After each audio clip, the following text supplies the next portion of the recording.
What's going on, guys? It's Aiden with Upper James Toyota, and today I'm reviewing the last generation of the 4Runner. Beside me, I've got a 2024 SR5 4Runner. We're gonna take a closer peek to see what an entry-level 4Runner would get you before the redesign in 2025. If you guys do like this video, please do not forget to hit like and subscribe so you don't miss any more of our future Toyota-related content, and let's check out the 4Runner.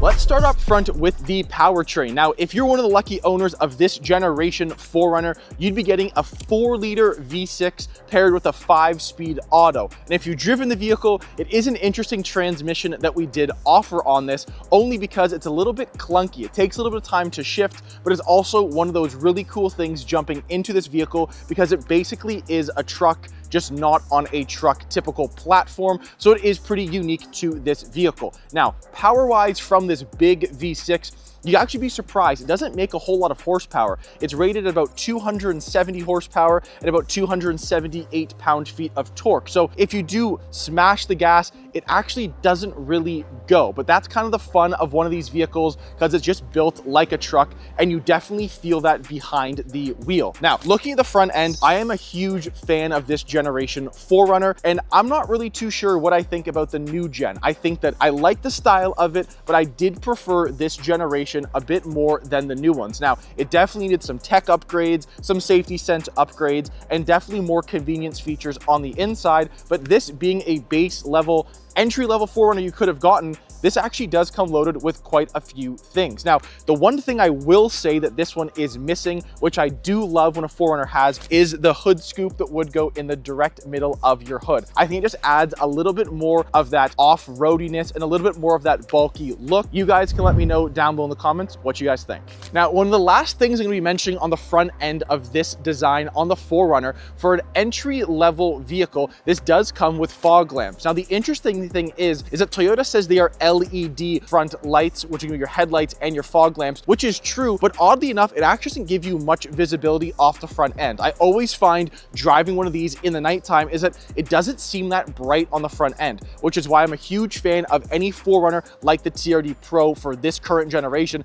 that came with the light bar, because obviously I do know onto the new generation 4Runner, they will be coming with the TRD Pro and the Trail Hunter offered with the light bar, which I think just basically on a massive hood definitely gives you a bit more visibility, which I think will be a huge improvement from this current generation one, and definitely stay tuned to check that out if we ever get one of those coming to our dealership, because I'm going to be really interested to see what that actually looks like in person. Now, onto the side profile of the 4Runner. On this package, you will be getting 17-inch alloys, which, yeah, they're not gonna be my favorite. I'm not a huge fan of this all silver or chrome wheel. It doesn't actually look too bad on the white that this vehicle is currently in. However, it's just not gonna be my preferred wheel on the Runner. If you're gonna ask my opinion, I'm gonna be more in favor of a TRD Pro wheel or even a Limited, which are massive, I know, but either way, I think those kind of fit this vehicle with a bigger tire on a bigger vehicle a lot better. Now, one cool thing that they actually did offer on the 4Runner is going to be your running boards. And oddly enough, this was a standard feature for 4Runners in Canada for this generation, which I think as a vehicle at this size, you're gonna want it. If you had any kids getting in and out, or just any passengers, it definitely makes it a bit easier, it makes it a little bit more accessible getting in and out of the vehicle. The one thing I will say about this is that this is one of the only 2 trim levels you can opt in for a 7-passenger configuration. And the odd thing is that it's the base level SR5 or basically a fully loaded Limited. Those are the only 2 that came as a 7-passenger, which I just find interesting because if you want all those features and you want the extra space, typically, yes, it's for a family vehicle. So it's interesting that they didn't offer more 7-passenger grades to this vehicle. You guys can let me know if you have one and if that kind of made you, sway to get a Limited or to get an SR5. Both options are great in my opinion. Whether you guys are looking for your next vehicle, servicing your current vehicle, or just an existing client of ours, don't forget to mention that you've seen our videos online for a special YouTube only incentive. Now, if you've seen my previous videos before, you know I'm not someone who's a huge fan of chrome. However, I actually might go against what I've said before, because on this 4Runner, I actually don't mind the use of chrome. It does match the wheels a little bit. You get an SR5 badge here, which obviously could say limited or TRD off-road, but that would actually come black from the factory. Either way, I do think it's a pretty cool color combination, especially with your roof rails, which I think is a pretty cool accessible feature to actually just have on a vehicle right from the factory. Now, if you ever used it, great, but I actually just like the styling of it and what it actually makes the vehicle look like. So you could put like a Thule rack on top, you could put crossbars, you could strap, you know, a canoe, skis, whatever you'd like for, you know, a trip up north, which I think is actually pretty cool from Toyota. Now, my favorite feature that we'll be offering directly from the factory is going to be on the rear end of a 4Runner, and that's going to be your tow hitch. In Canada, this became a standard feature on this vehicle, and I think it's definitely something that people wanted, because having a vehicle at this size, you're probably going to tow something, maybe nothing huge, but at least to have that option and to be everyone's best friend to tow something to the dump or to throw a little bike rack on the back. It just made it a little bit more user-friendly in my opinion. Now, opening up the rear of the 4Runner. The interesting thing with this is, this being a base level SR5, this is actually not power. So they have a little strap here. You can pull this down. It's not that heavy, but obviously it doesn't make it as accessible as, say, some of our other vehicles that we offer. The big thing I always found with the 4Runner, which I was happy when they introduced the Grand Highlander, was that, as you can see with your third row up, it doesn't give you much space. There's actually hardly any space at all. I actually don't know what you would fit in the back with these up. And collapsing the third row is actually pretty simple. But oddly enough, Toyota did this in a two-step process. You have to pull this little lever firstly, which will drop your headrest, and then you can pull this little lever and that will drop your seats flat. So you can obviously add a bit more cargo, storage, or any, you know, suitcases for a family trip. Now, it's interesting that Toyota has done this on a lot of our vehicles, but what they will actually do is, on this vehicle, even though there's only 2 seats in the back, they actually offer 4 cup holders and 2 little small storage compartments, which I find interesting, because typically 2 people wouldn't have 4 drinks, but I guess you can use that, you know, for some people in the third row or the middle row, whatever you have when you're packing this fully with your family. Now, another great thing they have offered on this vehicle, which again is just how the vehicle is built, but on your right hand side here, you actually have 2 little outlets. So you can plug in a small microwave, a little cooker, you could plug in, say, a battery pack to blow up an air mattress or something like that. So they definitely have made this more accessible for everyday use, and, you know, a vehicle that could offer a lot of things directly from the factory.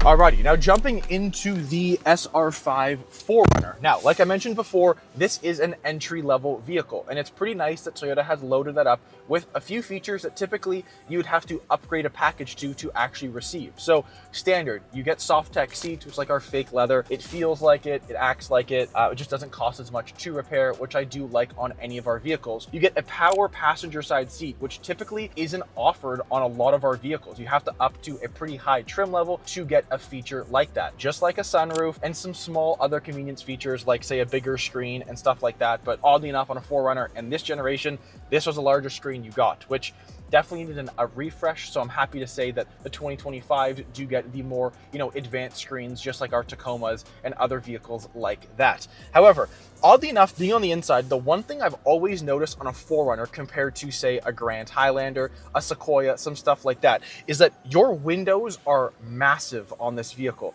And it definitely, you know, opens up the inside a bit, lets some more natural light in.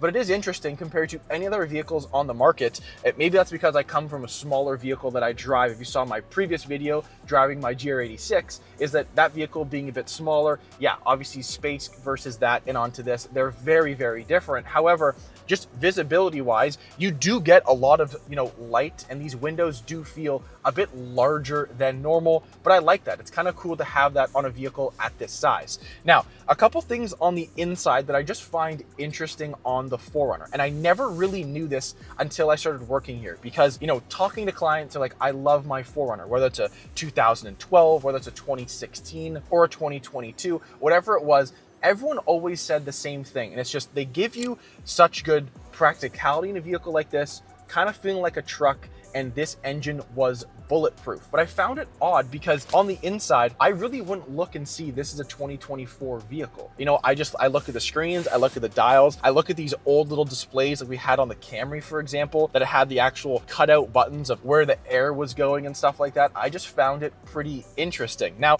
the one thing when I started working here on the prior generation 4Runner, I guess this current generation, but just a different model year, was that a heated steering wheel wasn't a luxury on most of the trim levels, which I found interesting. Now, for 2024s, it is standard on the grades, which I think is a huge improvement on a vehicle at this price point. I would hope that obviously that became a standard feature, but oddly enough, it's not located on the spot that most of our heated steering wheel buttons are located. Now, on a new vehicle like a new Camry, a Crown Signia, a Land Cruiser, it's actually going to be in your middle stack buttons here with your climate control. But some of our other vehicles, they're typically located by your left knee. But oddly enough, you look on the inside, you can't find the button anywhere until you actually look a little bit further, and it's gonna be down here beneath your stop start button, which I just think is interesting that it's the only button other than, you know, to start the vehicle or to turn it off that they added on the inside. A couple other things I'm gonna touch on while I'm in here.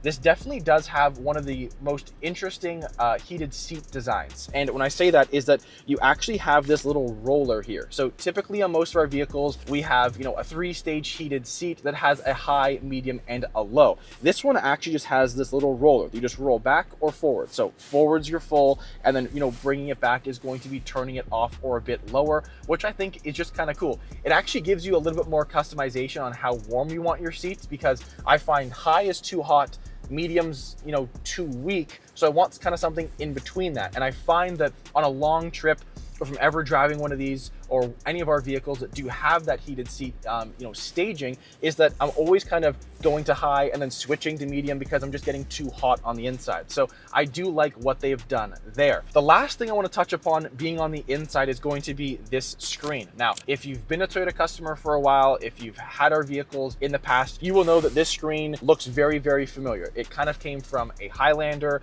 a Camry, some of the old Corollas had it too, Corolla hatchbacks, but the screen is definitely laid out very user-friendly. There's not a whole lot of features attached to it, but it obviously does have plug-in Apple CarPlay and Android Auto. It's not wireless, which again, I find that really interesting for this being a 2024. So definitely for the improvements onto a 25, there's gonna be a lot of them. So definitely stay tuned to check out that video whenever we do get one here on the lot. Now let's take a closer peek onto the second and third row, if I can actually fit back there to see what it offers.